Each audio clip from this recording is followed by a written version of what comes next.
500 ako. Tinatago ko lang kay mama. Guys, ito yung cake ko. Patingin ko sa inyo. Ay, kinain namin. Pangalan ko pala guys. Sabi naman po ngayon yung kakainin ko.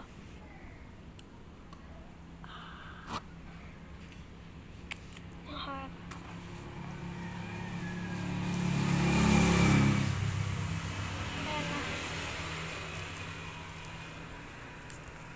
So guys, sarap ng cake. Guys, tulog si mami. Pakita ko lang sa inyo. So guys, ayan si Meme, oh. So, nagtitinda kami ngayon, guys. Birthday ko dito ako nag-birthday. Guys, yun ang pinagtatangal